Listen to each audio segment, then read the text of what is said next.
want to begin by saying how pleased I am to be here and to thank Jason for the warm welcome. I do remember that service very well indeed. It was the first time that I've ever preached 3 times in the same service, and trust me, they were not all 20-minute sermons.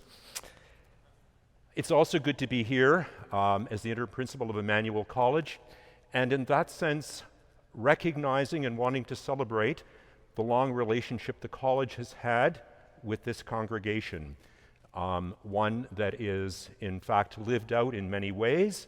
Dr. Wright, in terms of Oregon, students who've been here over the years, and alumni like Jason who've served here as ministry personnel. So I want to thank you for that support of the college, and I'm aware of it as I'm here today. That story from Luke's Gospel, Jesus' entry into Jerusalem on the commemoration of what we now think of as Palm Sunday, is one of very, very few stories from Jesus' life that are found in all 4 Gospels. Because, like Jesus' birth and also his arrest, crucifixion, and resurrection, this is an event we celebrate every year, we develop a composite of it. And we draw images from all 4 accounts and weave them into one picture. There's nothing wrong with that, and in fact, it is a perfectly natural thing to do. But there's also value in looking at how each gospel writer recounts the event. There are a number of details that are common, and yet each account is different. The difference shouldn't surprise us. When you or I tell a story from our past, we emphasize some elements and we give greater attention to others and less to a third category, depending on the audience and the context in which we're telling the story. And here, of course, we have 4 different storytellers, 4 different gospel writers. When we look at the Gospels, and indeed any of the gospel stories, we need always to remember that we are reading or listening to witnesses of faith. They weren't writing biographies or histories. To say that doesn't mean the stories don't contain biographical or historical detail. They do.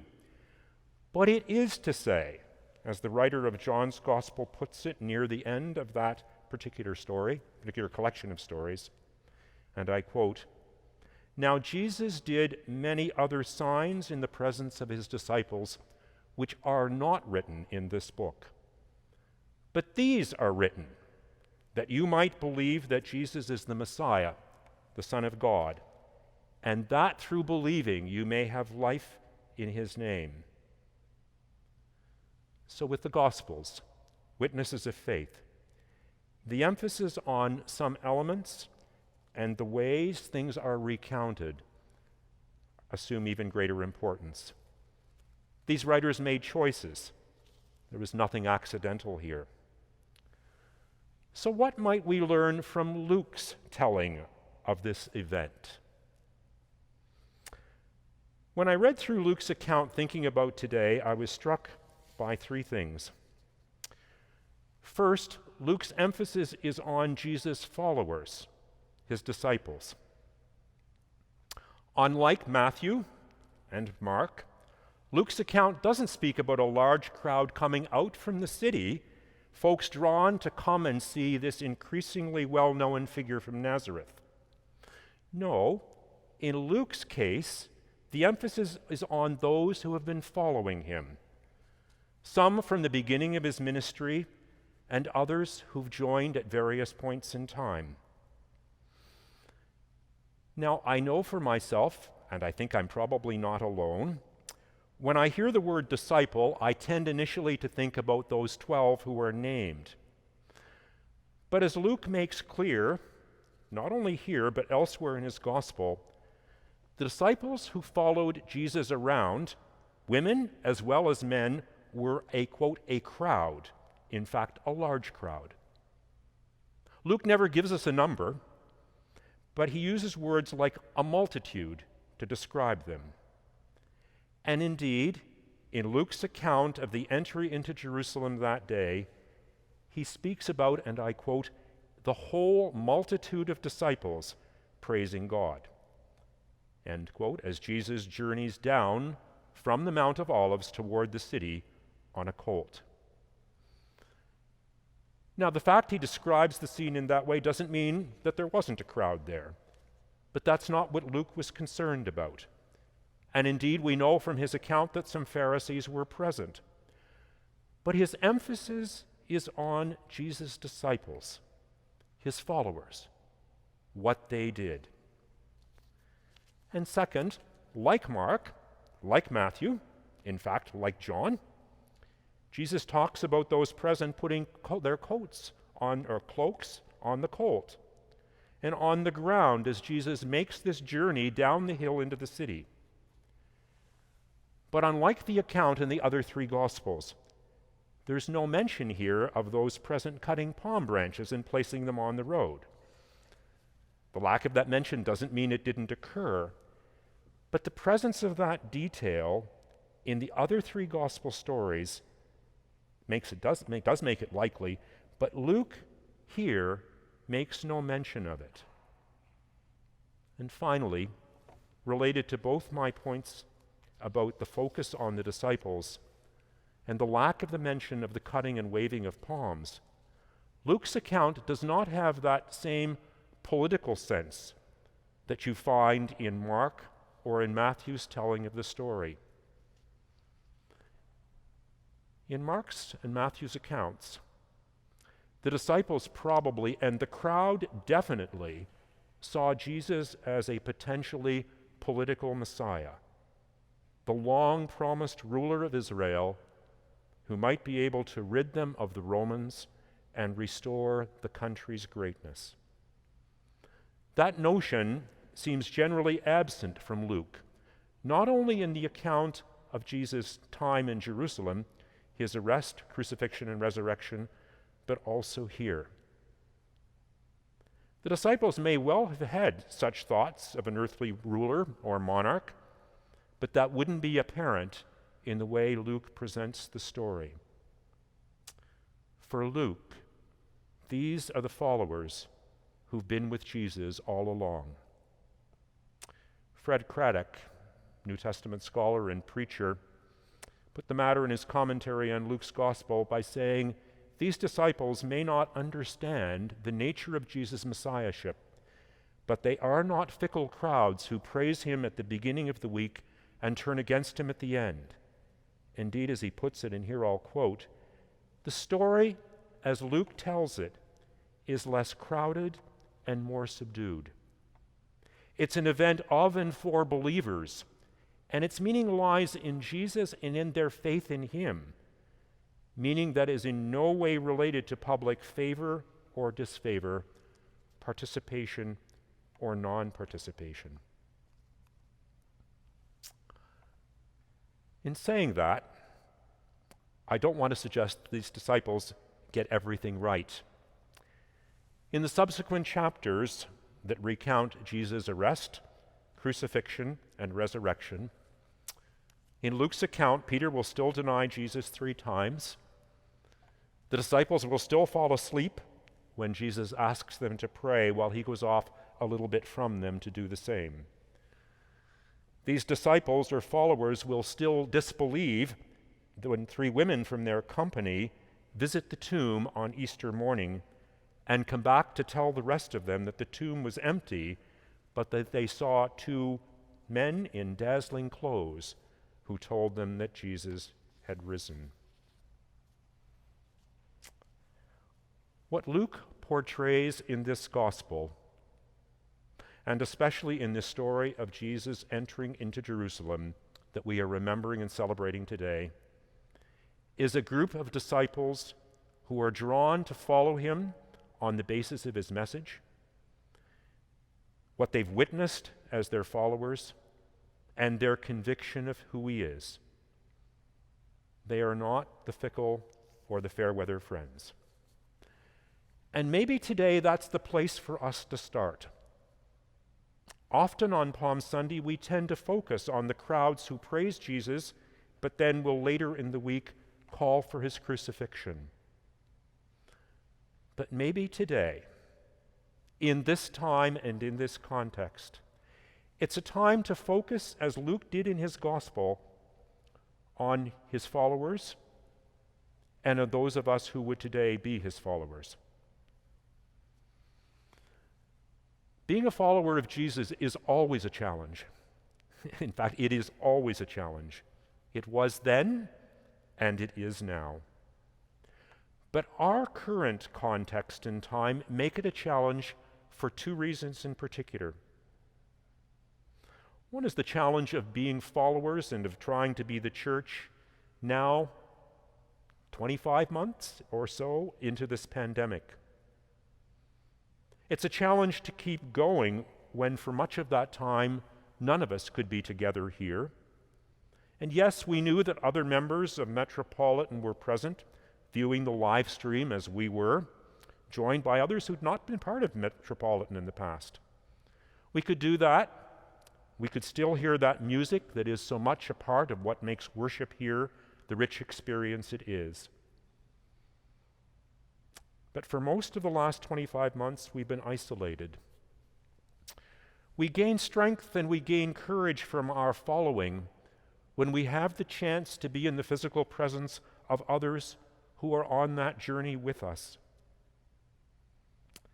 And even as we come back together, we're conscious of people who were part of this congregation in March of 2020 and who've died since. And it's hard to be the church, and it's hard to hold on to those things that strengthen us in our witness when we've had to spend so much time apart from others in this congregation and elsewhere, but others who would seek to be followers of Jesus. It's been hard to do those things that we would regularly do. For example, to reach out to the person who's checked into a back pew to see whether this is a place where they could explore the faith and learn from it.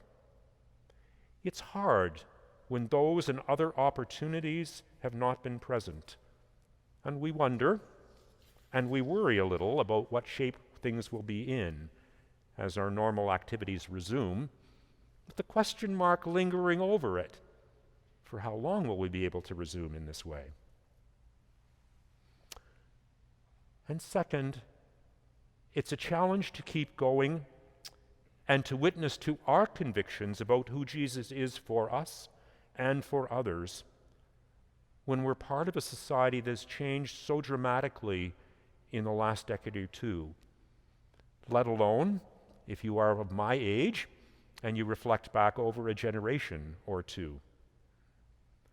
There are those among us, of whom I would be one, who remember and grew up in a time when most people in this city and in much of Canada were involved in either a Christian congregation or a Jewish synagogue.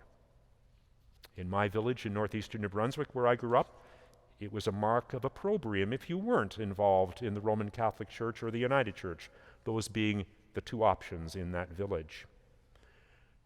But even for those who are here today who are younger and do not have a memory of those years, they, like me, like all of us, are aware of the challenge of trying to be a practicing Christian and for us to be the church in a society where the serious practice of any faith tradition, not just Christianity, but any faith tradition, is a highly countercultural activity.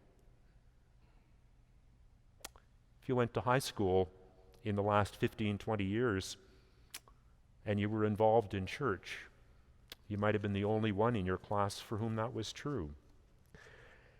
And indeed, these days, the attitude those of us who practice any faith tradition often meet from others is generally ambivalence and occasionally hostility.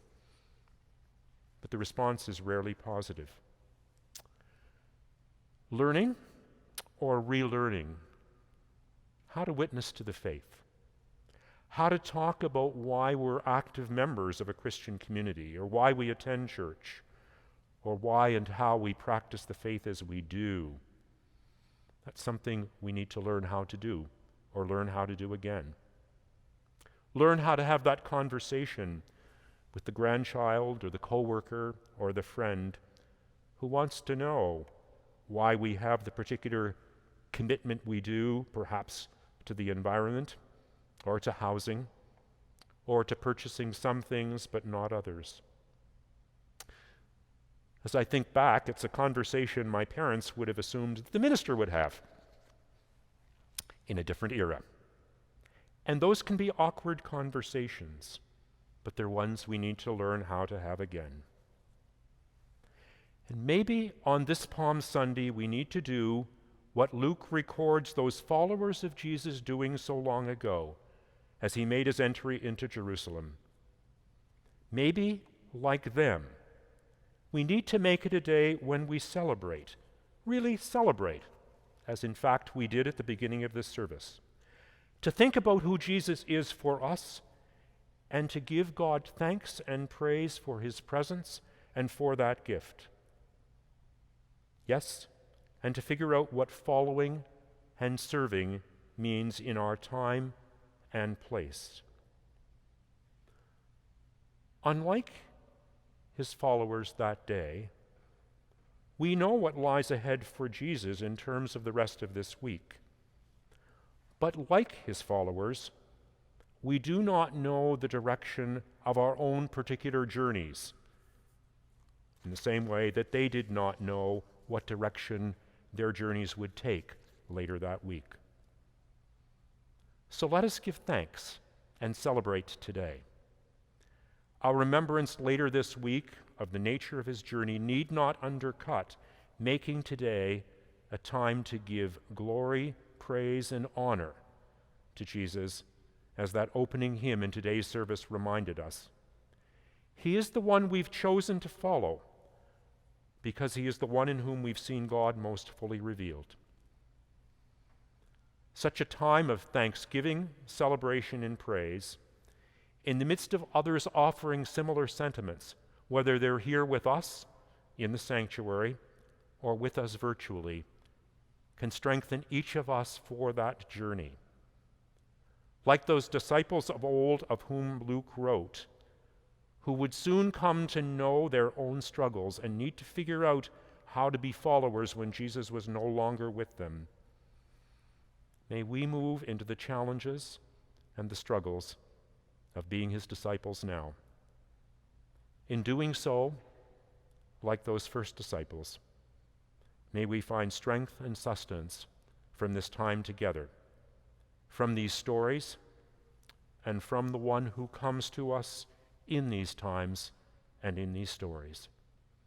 And to our God, known to us in this one who entered Jerusalem that day so long ago, be glory, praise, and honor.